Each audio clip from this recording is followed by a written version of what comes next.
capítulo quinto versa sobre a legalidade administrativa.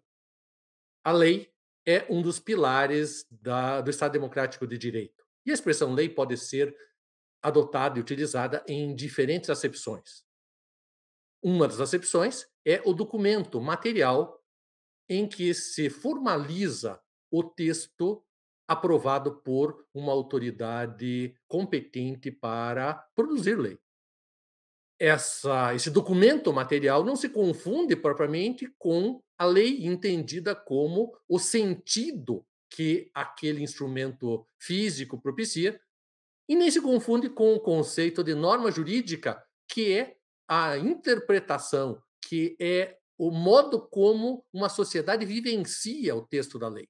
De todo modo, a lei consiste num ato estatal que se destina a disciplinar a conduta dos diversos sujeitos na sociedade, esse ato estatal sendo produzido de acordo com um processo e segundo as regras de uma Constituição.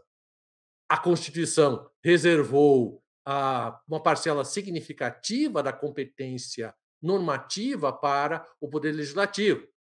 O artigo 5º, inciso 2º da Constituição, estabelece que ninguém é obrigado a fazer ou deixar de fazer algo, senão em virtude de lei, o que significa uma garantia fundamental para os cidadãos no tocante à restrição da sua liberdade.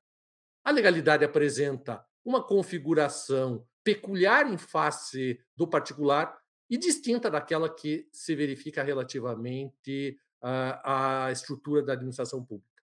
É tradicional se afirmar que, no âmbito dos particulares, todos são livres para fazer ou deixar de fazer alguma coisa, a não ser que diversamente seja estabelecido em lei. Já no âmbito da administração pública, a legalidade implica que a administração pública somente está legitimada a fazer ou deixar de fazer algo quando a lei assim o determinar.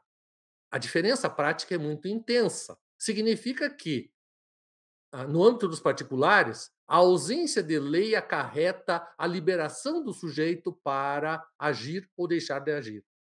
No âmbito da administração pública, a ausência de lei implica a vedação a que a administração pública pratique ou deixe de praticar um certo ato. O princípio da legalidade, portanto, apresenta uma configuração fundamental para a administração pública, porque acarreta a ilicitude, a ilegitimidade, a antijuridicidade de qualquer conduta que não tenha respaldo em lei. Ter respaldo em lei não significa, no entanto, a necessidade de uma previsão legislativa explícita, detalhada e minuciosa sobre cada uma das atividades previstas, autorizadas para a administração pública.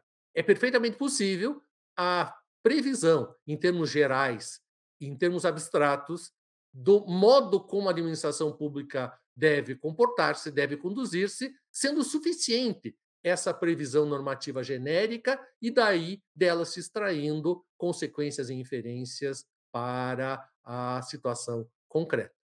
É fundamental também ter em mente que a lei pode estabelecer um modo de disciplina que atribui à própria administração competência para complementar, para estabelecer regras mais detalhadas, mais minuciosas, por meio de atos infralegislativos, basicamente regulamentos. Isso nos leva ao reconhecimento de que a legalidade pode ser traduzida, inclusive, numa competência normativa para a administração pública. Isso envolve basicamente a figura dos regulamentos.